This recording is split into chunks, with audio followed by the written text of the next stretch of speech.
Hello, everyone. Welcome back to Standing in the Dark, a weekly podcast interviewing stage managers on and off Broadway and in regional theater. Today we have Peter Lawrence, the current production stage manager of Sunday in the Park with George at Hudson Theater. Hello, Peter. Hi, Rachel. How are you doing today? Well, good. It's a little colder than I want it to be, and I wish we had a private space in this theater where we could go, but I think we're doing fine here in the lounge. So all you listeners, you might hear some work happening behind us. We are in between Peter's matinee and his evening performance at the theater with no space, so you'll hear a little bit more background noise than normal. We also just shot the Lincoln Center Archive this afternoon. How'd it go? Yeah, it went really well. Nobody screwed up, so it was really good. You know, all the lines got said properly, and there weren't any flat notes, so I think we were fine. Excellent. So, Peter, how did you get started with stage management? Well, I don't know if this is proper for broadcast or not, but I lied. I came to New York to be a drama critic, and I moved here from Hawaii. And my, someone said that there would be noise in the background, but my MFA is in directing. And I came to New York. I'd been a drama critic for a year in Honolulu on the morning paper there. And I thought I could be a drama critic. And I was too dumb to know you can't get hired that way. Moving to New York and just walking around with your portfolio. So I was working in a box office. And a guy came in one day, Harvey Medlinski, who had been Mike Nichols' stage manager. And said, did I know any stage managers? And I said, well, what does it pay? And it was more than I was making in the box office. And I said, I'm a stage manager. And so I made it up as I went along. So you made it up as you went along. How did that go for you? Well, it went fine. Of course, I made a lot of mistakes. But the thing is, I've never been an assistant in my life. So I had no model. So I just, you know what? You know, Rachel, stage managing is simply keeping your eyes open. That's all it is. And it's all about making sure the curtain goes up and the curtain comes down. That's really all the job is.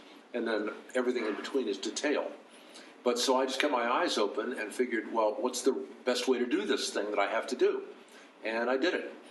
And I figured out, I overdid it at the beginning, of course, even writing my calling scripts and things like that. I overdid things. But then I pared away my sort of style as the years went by until now I don't do anything, you know? I feel like that's false, but... So, Peter, since lying about being a stage manager and getting your first job, what has your career been since then? Well, what's interesting is, I was glib about sort of making it up as I went along. What happened was I found out, because I'd been a lighting designer in summer stock, I've been a director, I've been a drama critic, I've done a lot of things in the theater, and all I really ever wanted in my life was to have a life in the theater, and that is true. And I had to figure out where I fit. And it turned out, astonishingly to me, that I fit as a stage manager. That the talents, some people would laugh to say talents, but the skills that I had all lent themselves to stage managing. And when I started doing it, I thought, oh, I know how to do this. It's interesting, when I worked with Mike Nichols for years, and Mike, had been a stand-up comic with Elaine May for years, then he tried to be an actor, and he accidentally was asked to direct a play. And Mike told me the first time he ever directed a play, he thought, oh, I know how to do this. And I felt that way about stage management. When I started doing it, I thought, oh, I know how to do this. And so it was then just a matter of working out the skills that I needed and getting experience. And so I went from dinner theater, which was my first stuff that I did, into stock. And then after that, some off-Broadway. I did The Wager by Mark Medoff off-Broadway. Did a number of off-Broadway shows. In fact, the stagehands here at the Hudson were giving me a hard time because when I call the show, I still point. That's how I get my rhythm. I point, and that's all from off-Broadway because, in those days, you didn't have headsets because you couldn't afford them. So you would point at the electrician when the cue was going to happen. But I still do it, evidently. But anyhow, I just figured it out as I went along. And the higher up the food chain I got in stage managing, stagehands especially, would point out to me what I was doing wrong and what they wanted me, what they thought I should change. And I did. And so I just sort of honed my skills as the years went along. What was it about stage management that clicked with you? I guess I'm a control freak. I don't think of myself as being one, but I guess I am a control freak. And what I like about stage managing is I believe that the stage manager is the only person on the production who understands how everything works, understands the dramaturgy of it, understands the direction, understands how to focus the show, understands how all the machinery on the stage works, understands the psychology of all the actors who are in the show, understands how to make the backstage experience an experience that people can feel comfortable and safe in when they come to the theater. I think the stage manager stands astride the production. I know how to budget a show. I can do virtually anything that needs to be done on a show. People, the experts in that area, can all do it better than I can. But I understand how to do everything, and so I can coordinate all the elements. And I think I just naturally understand it. I don't know how. What's something that you wish you had known before you got started? I wish I could read music. I can't read music, and I've done mostly musicals in my life, but I'm a very good counter. And it's interesting how few stage managers can count well. You know, I hire a lot of dancers as stage managers because they can count. But I wish I could read music, and I wish I played the piano. In terms of what I wish I knew, I didn't move to New York until I was 28 years old. And I'd already taught college at 2 different places. I'd lived in a lot of different areas. And I moved here, as I said, from Hawaii. I wish I'd moved here when I was younger and gotten more of a head start. I love New York, and I'm never leaving. And I belong here, too. Mm-hmm. So I wish I'd moved to New York earlier. All right, so since you got started, how many shows have you done? Do you know that number? I don't. I know it's more than 25. I think it's more than 30. But when you say done, because I've done a number of shows as I was the executive producer on Les Mis in Saigon, so I don't know whether to count those. I was the production manager on a show called Metro that Manny Eisenberg was the producer for. It was really a Hungarian producer. So I don't know whether to count those things, you know what I mean? But in terms of originating Broadway shows, I think I've originated 21 or 22 Broadway shows. And then I've done a number as a producer or an associate producer or associate director or something like that. In those 21, 22, and beyond with all your other credits, what was the most difficult show that you have worked on? Shrek, no question. Shrek was the hardest one. It was, I've done at the time they were done, the 2 biggest musicals ever done. That is, Sunset Boulevard in 1993 when we did it. First in LA and then in New York was the biggest show ever done. And then Shrek, when we did it, was the biggest show ever done. But now, I mean, I think there are certainly bigger ones. I think Spider-Man was probably, a bigger show than that. But Shrek was the hardest one because it was produced by a movie company, and what they were doing is protecting their brand. Shrek is so important to DreamWorks, when there was a DreamWorks, that it was on their stock certificate. So I'm a theater guy. I'm not a corporate guy, and they were very interested in protecting their corporate image and the thing that made them the most money. But Shrek was hard technically. It was hard psychologically. The writers were wonderful. David Lindsay-Abaire and Janine Tesori wrote it. But there were all these other pressures on the show. And also the set didn't work a lot of the time. So it's a beautiful set to look at, but it was technically quite complex. And also had a headset system on the show. I shouldn't mention the manufacturer's name, but it was kind of an experimental, at the time, headset system, and it kept going down. So in the middle of huge cue sequences, I'd suddenly lose communication. And so I finally had it ripped out and had an old-time ClearCom system put in just because it was reliable. But it was a very hard show to do for everybody, too. On the flip side, what is the best or most memorable show that you've worked on? The one I'm doing is always the best one. I like working. I'm a geezer, as you know, and the reason I'm still working is because I like it. It's a problem. My girlfriend is the stage manager, Pam Remler, and she's a good deal younger than I am, and she keeps saying, "Why are you still doing this?" I like it. That's what the problem is. I mean, I'm doing right now Sunday in the Park with George. Arguably, it's certainly one of the 5 best musicals ever written, and I'm doing it because I love it. I hustled Long Day's Journey into Night a year ago right now, and did that at Roundabout because I had never done an O'Neill. I wanted to do one. I'm in the happy position of being able to call people and when something comes up and say, I'd really like to do that show. And often they say, okay, and I get to do it. Mm-hmm. So I'm always in, it's weird, Rachel, I'm always in love with the show I do. There was a very good director named Jonathan Kent, with whom I did A Long Day's Journey. But my first experience with him was on Man of La Mancha. And, it's an old warhorse of a musical. And Brian Stokes Mitchell was our star. And I was the associate director, not the stage manager on that show. And I was sitting beside Jonathan Kent when Brian Stokes Mitchell, came in and tried out a new version of The Impossible Dream. It was an entirely new arrangement. I burst into tears. I was so moved by the whole thing. And Jonathan said, come on, you're supposed to be objective here. And I said, I'm not here to be objective. I'm here to fall in love. And that is a true story. And I always feel that about my shows. I fall in love even with the bad shows I do. And you've said this a couple times, that you feel like you've never worked on a hit. Have you said that? Yeah, well, yes. I've never had a monster hit. I mean, the biggest hit that I've ever had, the longest running show that I originated, was Spamalot. That ran 3 years.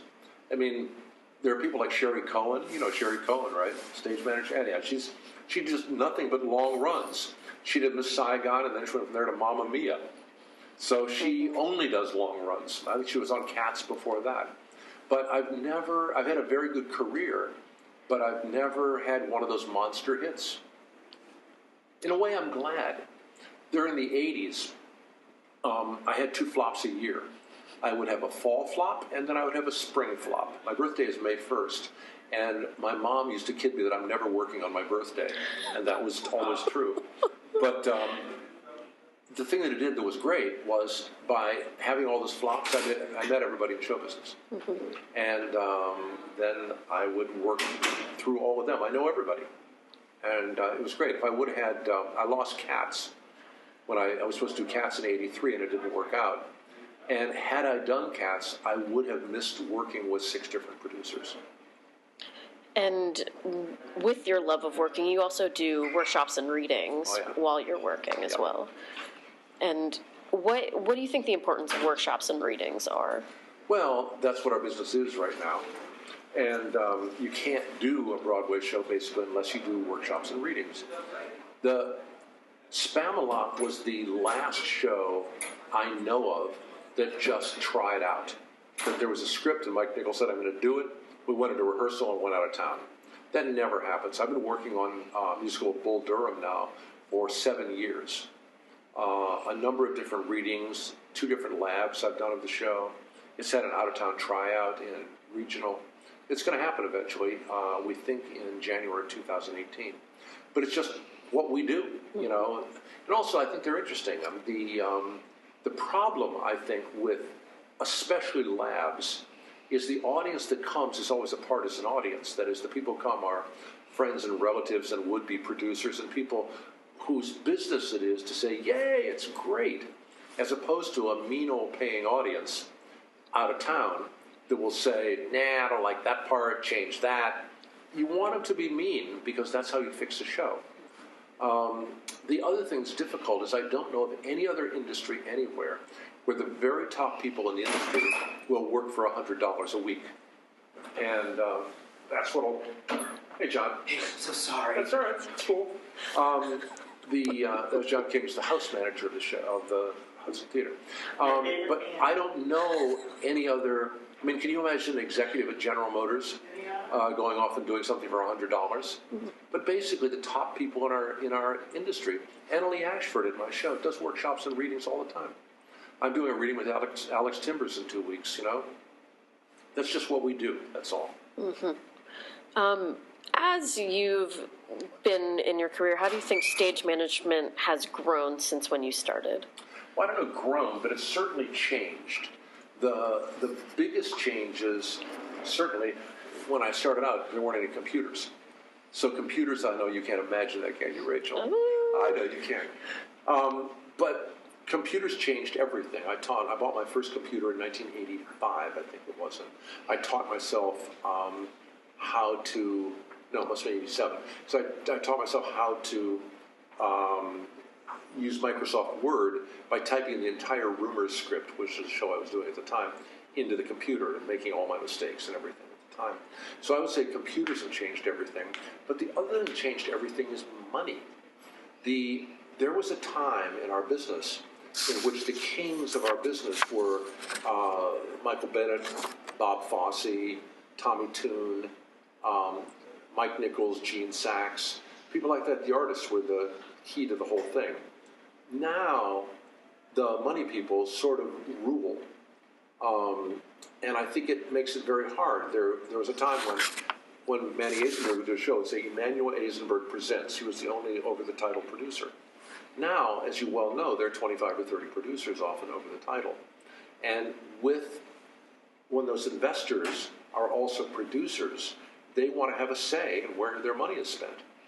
And because they're not professionals in the theater, they're professionals in their own area, quite often the decisions made are committee decisions as opposed to the vision of one person, one producer. So I think that's changed a lot.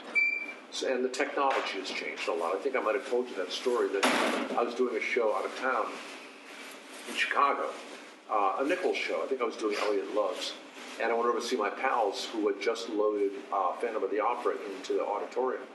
And they were showing me around, and I said, what's this room? What is this? And they said, oh, that's the Winch Room. Since I had done my last musical, which had been maybe 3 years before that, Winches had gone digital. And I had not kept up. And so I thought, oh my God, I've got to go back and do a musical right away. So I did. But technology is always evolving. We're using new technology on this show. Have you seen the show? Not yet. Yeah, well, you're not going to because we closed Sunday and we're sold out. But, all right. But we have this chroma sequence in this, which is it's a grid that has 180 individual winches in it, each one of which carries a light. And these lights all change the entire spectrum of lighting colors, and they all go up and down in a pattern that we programmed, right? I thought, oh my God, how am I going to program 180 of these winches in a little bit of time? The answer is video mapping, which I had never used before. We video mapped it. We did an animation of what we wanted to look like, fed it into the machine, and it did it. You know, technology is always evolving so quickly. You just have to keep up with it, that's all, and find out what's out there. But I think all those things, but I would have to say the computer changed everything. And just out of curiosity, how long did it take to tech that moment that you just talked about? About 5 minutes, because video mapping did it. That's insane. I know, I thought it was going to take me 24 hours, you know, and I still wouldn't be done, but nope, video mapping did it. And so far, I'm knocking wood, sorry about your microphone, but I'm knocking wood because it has not failed yet. You can knock again. The microphone can take it. Let's see. You've said this before, is that you really believe that theater is a handcrafted business. Can you just talk about that philosophy? I would almost say it's the last handcrafted business.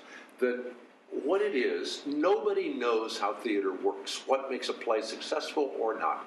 Nobody knows. Years ago, Garth Drabinsky, who's a Canadian producer, who's in and out of jail a lot, but a good producer, said that he had figured out what audiences love. And he was never going to have a show again that wasn't a hit because he had a formula. Well, he never again had a hit after he said that. The smartest people in show business have no idea what makes something work or not. Things that are the funniest things in the world in rehearsal will fall flat in front of an audience, as you know. So previews are my favorite time on a show because you put the material in front of an audience and they say, oh, that stinks, give us more of that, give us less of that, and we handcraft it in front of the audience. That is, the next day we go into rehearsal and we say, okay, let's take that piece out, let's move this song into the second act, and you put it in front of the audience the next night and they say, oh, that's better, but you should do more of that and less of that. And you keep changing it until you are telling a story that you want to tell, and the audience is receiving it in the way you want them to receive it. And I guess it's like startups, you know, in Silicon Valley. that you put out an app or something like that, and well, you know, it's beta testing, which is that's basically what it is, isn't it, in the theater? That Apple, you know, puts out beta versions of everything they do now, and they have developers test it and see what's wrong with it, and then when they think they've got it right, then they market it. Well, that's what we do. We beta test. That's what previews are. Oh, I love that. I'm going to use that from now on. Beta testing is what previews are. But I love the handcrafted nature of it, and I love that nobody knows anything. The smartest people in our business, Mike Nichols, didn't know anything. Do you know what I mean? Mm-hmm. It's an amazing, he knew more than anybody else, but nobody knows anything in the theater. Speaking of which what is something that you wish you had known before you got started with stage management? What a fine question that is. Well, I'm always figuring out what it is I don't know. You know, the thing about the theater is what's so interesting is the most interesting things are the things you don't know. So you run into a problem and you think, oh, what am I going to do about that thing? I can't answer that question, Rachel, because the most interesting things for me are the things that I don't know. I guess I taught a class at North Carolina School of the Arts one time on how to move to New York City. And when I moved here, there were all these things that I didn't know. Like, for instance, I didn't know that you had to pay key money for an apartment, or you had to pay a broker's fee, or things like that. There were a lot of mechanical things about how to move to New York City that I didn't know. I didn't know a lot of terms when I moved here. You know, I didn't know what the yellow card was. I didn't know those things. But all those things you can figure out. But I think what's interesting is when you run into the stuff you don't know. I mean, that's when you actually learn it empirically, is when you have to figure it out for yourself. So I'm sorry to say I can't answer that question. That's fair enough. What's the last thing that you didn't know where you went, you know what, I don't know, not including this moment? Oh, the chroma loom? I mean, I didn't know how to do that. I mean, when it was described to me, 180 winches, and we had a 2-day tech period, I said, I don't know how to do that. I have no idea. And when I did my research with the designer, he was the one who figured out video mapping was going to do it. That was sort of the last thing. But you know what? I run into things every day I don't know. We have very good stars on the show. Jake Gyllenhaal and Annaleigh Ashford are our stars. And Jake, you know, he's always one of the best movie actors in the world, and a very good guy who genuinely wants to know, loves the theater, and wants to know everything there is to know about it and how it works and everything. And I'm always asking myself about certain notes, whether I should give them to Jake or not. And I gave him a couple of notes today. I don't want to say exactly what they were, but they were kind of tricky notes, you know, notes that were sort of big issue notes about, and he was just wonderful about taking them. And I was unsure as to whether I should give them or not. We're right at the end of the run, you know, so why? And I think I decided to give them because A, it's the right thing to do for the show, but B, also because I thought it would be good for Jake's character. I think it's good for him to do that. So, I don't know, Rachel. I figure out new stuff every day, which is what I like about this job. I mean, you know, as stage manager, there are no 2 days that are alike. And there are no 2 problems that are alike. So I kind of dig all that. What's your favorite thing that you do as a stage manager? You're talking about notes and maintaining. What is something that you just love doing every day as part of your job? Well, I'm very good at pre-production. I love pre-production.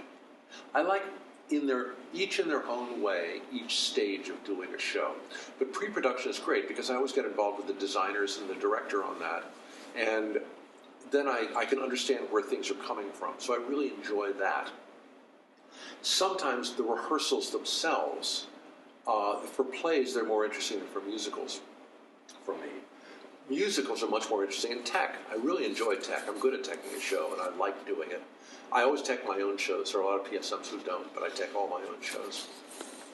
But then and I told you why I enjoy previews so much. But then when the show is up, Mike Nichols gave me a note one time. He said, before you give an actor a note, you have to figure out what they think they're doing. It's one of my favorite things anybody's ever said to me. And I spend a lot of time doing that. I note the show 3 times a week at least. I watch at least 3 a week and give notes. Oh, wait, sorry, this is one of my actors. Okay, Sorry. I'm gonna mute it. Hello? You okay? Yeah.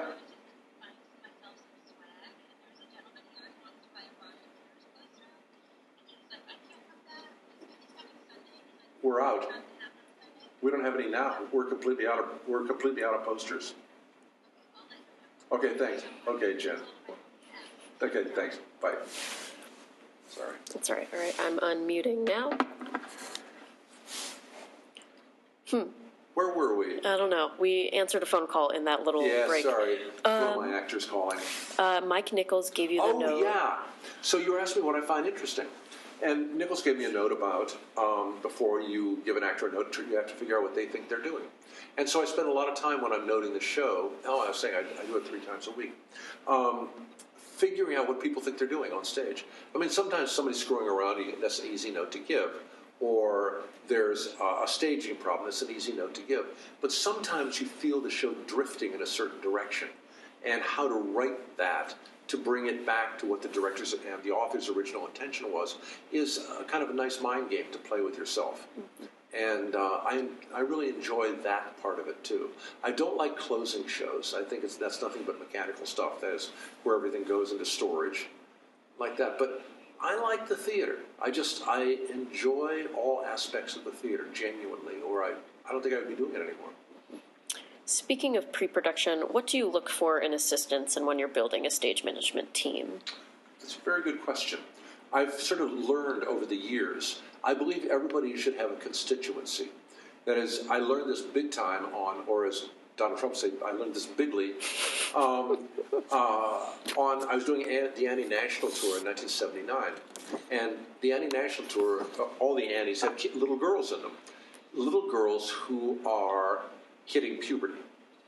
And I made sure on that show that I always had a woman stage manager on the show because I had one of the kids, this terrific kid, there's a number at the top of the second act called "You're Never Fully Dressed Without a Smile." And one of the kids came running off in the middle of the number saying, "Peter, I just got my first period. What do I do?" In the number, she got it. And I said, "Finish the number." And then I had one of my women stage managers waiting for her when she came off stage. But it taught me that everybody should have a constituency. So I try to have not only men and women, but gay and straight. And if I have a big enough stage management team, I'll want a straight man, a gay man, a straight woman, and a gay woman, so that everybody has somebody they can turn to and ask a question of without being judged in a way they don't want to be judged. Now, I think of myself as being a fairly open person about things, but some people do not want to talk to us. I mean, I'm a straight guy, and some people don't want to talk to a straight guy about things. I completely understand that and respect it.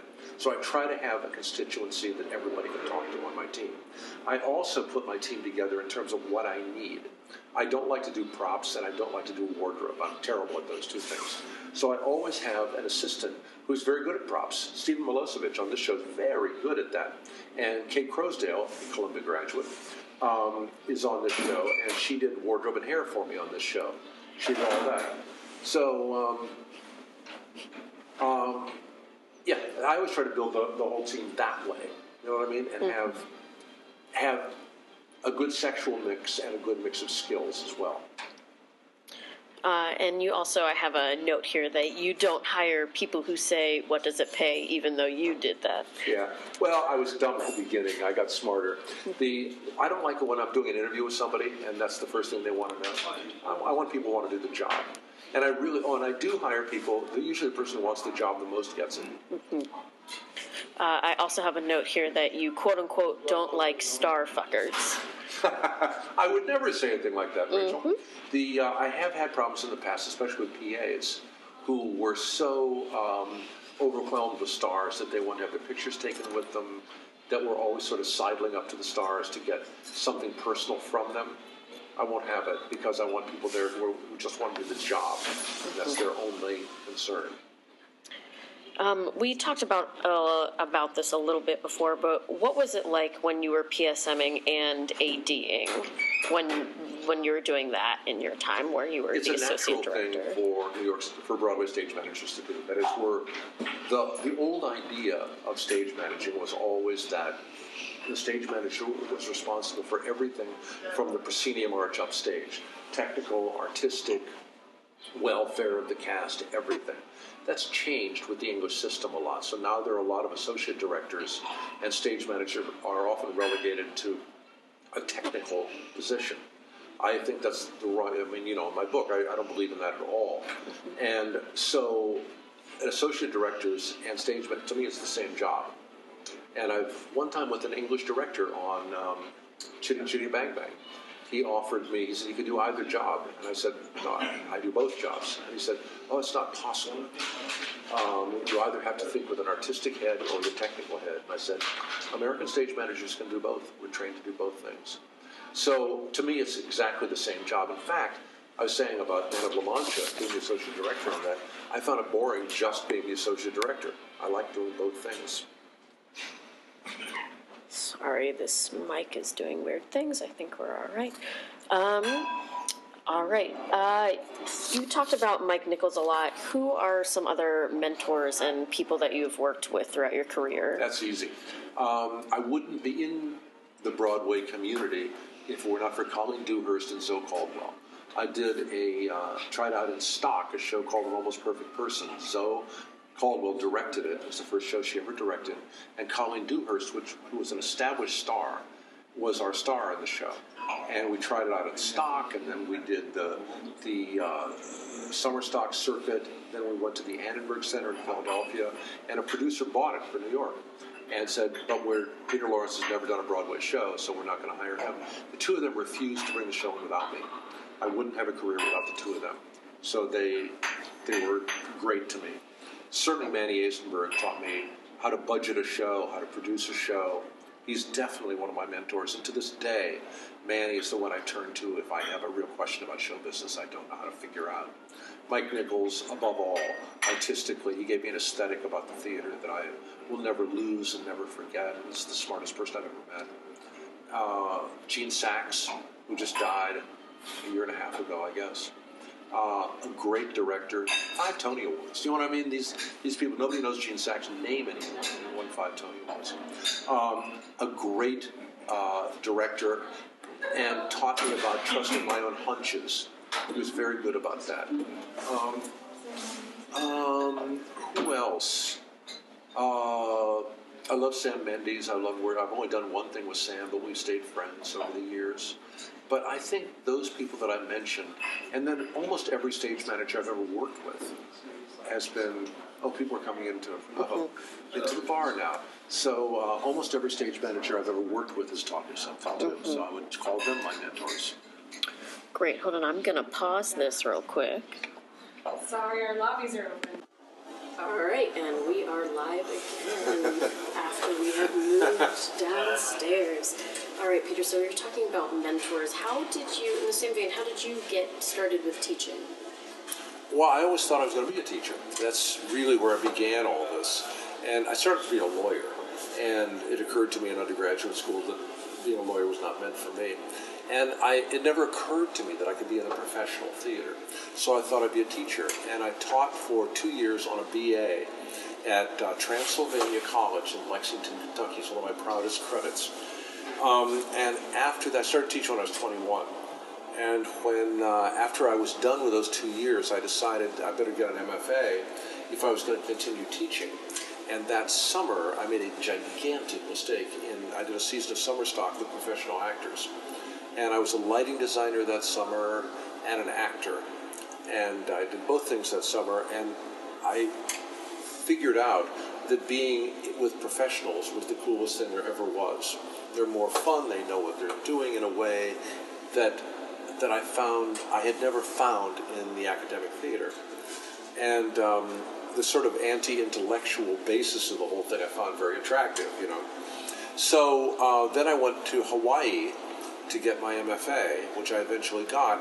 But But I founded a theater company when I was there early on at the time it was called Hawaii Performing Arts Company. It's now called the Manoa Valley Theater. I was one of 5 founders of that theater, and it's still running. After all these years, we founded it in 1969, probably before your parents were born. But it's still running out there. And the whole time I was getting an MFA, I was doing my own theater. And then I decided finally I had to come to New York because I was too type A to be in Hawaii. And I came to New York, and sort of the rest for me is history. But I've always enjoyed teaching. I mean, as you know, I enjoy it when I'm with you guys teaching. And I intend to do more of it. I go down to North Carolina School of the Arts, and I lecture down there once in a while. It's also, the older I get, I mean, I'm soon not going to be able to do this anymore. I shouldn't be doing musicals now. They're too strenuous, you know. But teaching, I think I can do for a while yet, and I think I have a lot to say. So, you know, and I put a lot of it in the book. But I like talking to people also because you guys teach me something. You've mentioned the book a little bit. Can you, for our readers out there who don't know what this is, can you talk about it? Oh, yeah. For years, I was sort of always bullshitting about writing a book about stage management. And so I finally decided to do it. And I wrote an outline and 3 chapters.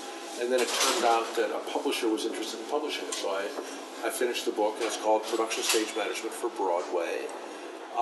It's published by a publishing company called Quite Specific Media, and it's doing fine, actually. 18 universities are using it now. But it's basically how to do a Broadway show from beginning to end. That is, from how do you get a job, all the way through pre-production, all the way through closing a show. That's what it's about. You guys are already in it, it's okay. What is some advice that you want to give to younger stage managers? Do summer stock, I would say. No matter what you do summer stock. Because it'll teach you whether you actually want to do this job or not. Because, you know, I always advise people, if there's anything you can do other than the theater, do it. But if you're bound and determined to do the theater and nothing can stop you, then figure out as much as you can on your own, as quickly as you can. I think summer stock is the greatest thing a human being can do in the theater, in any area, as an actor, a director, as a stage manager, as a designer, because you have to make decisions quickly, and you have to stick with those decisions, because, you know, it's usually 8 days is what you have to put a show together in summer stock, and it teaches you to trust your own opinions and trust them quickly. So I'm a great believer in stock, and also it's a lot of fun to do it. I would say don't major in theater if you could avoid it in undergraduate school. Do something that will contribute to what you're doing in the theater. I always think that journalism is a good thing to do. If you're a musician, anyhow, just something other than the theater, just so that you have other things to bring to the theater when you do it. What are some other philosophies that you have about life and stage management? Oh, God. I don't think I have any. I'm strictly, listen, I'm a child of the 60s. And what I was taught, what that decade taught us all, was live in the moment. Live right now. Don't think too much about the past or the future, because you can't control either one. The past is the past, and the future hasn't happened yet, and it's not going to happen the way you think it's going to anyhow. So live in the moment and enjoy the moment you're in, and everything will sort of unfold for you. So I'm a great believer in that. I don't try to plan too much. I mean, I save my money so I can send my kids to college. And I believe in being a responsible parent, things like that. But for me, I live in the moment. And also, try to meet as many interesting people as you can meet. The great thing about my career has been I've met so many interesting, just fascinating people. You know, I know Tom Stoppard. You know, I did 5 shows with Neil Simon, and Nichols above all, but I really have met interesting people. So to put yourself in touch with that many interesting people will give you a good life. It also allowed me to travel. I've traveled all over the world on the theater. I've been to Australia and Japan and China. I've been every place. I've been all over Scandinavia. with the theater. It's given me a great life. The other thing I would have to say about being in the theater is don't try to rip it off in any way. That is, I've always thought of the theater as being like a mosh pit. Throw yourself into it and let the little fingers of the theater carry you along and support you. But I think if you try to take from the theater, it will turn around and bite you. The only times I have been genuinely unhappy in the theater is when I've taken a job for the money, just for the money, and not for the show itself. And usually the theaters turn around and slap me hard for that. I know you're pretty humble about it, but you are the only stage manager with a Tony Award. How did that come about? God only knows. I mean, just luck. Because there was no categories, for stage managers. And Manny Eisenberg, whom I've mentioned a number of times, put me up for it. And you have to be nominated for this. And he nominated me evidently twice. And the second time, the nominating committee said, okay. And they gave me a Tony Award. I was sitting at home reading the newspaper. And I got a call from the Tony committee asking me if I would accept a Tony Honors is what it's called, because there's no category for what I do. And it's an award, mine says, for sustained excellence in the theater. But listen, I'm very proud of it. And of course I don't talk about it because I'd have to be a horrible braggart to talk about it all the time, but it sits in a very prominent place in my living room, and I'm very proud of having it at all. But to be, no matter what, I mean, other stage managers will get it, and I hope they do soon. But I'm very proud for stage managers this happened, and certainly accepted it for everyone else. And I'm grateful to have it, and I'm grateful to be the first stage manager who's ever gotten one. We're getting pretty close to your half hour for this evening. Is there anything else you want to say about life, stage management, your career? I don't think so. I mean, I think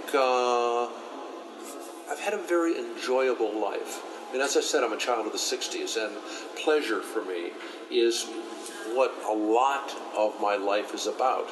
And by pleasure, I don't mean just like hedonistic things. I mean giving yourself intellectual pleasure. Like, for instance, my son, I have a son, a grown son. When he was 18, he wanted to go into the Army.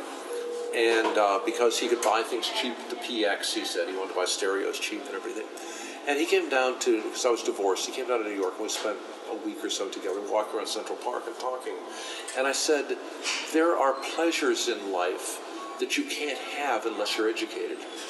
That if you educate yourself, when you go to a movie, you will know what the references are. When you read a book, you will understand what they're alluding to. When you go to see a play, you will understand the history of that play. All your experiences in life will be enriched if you educate yourself.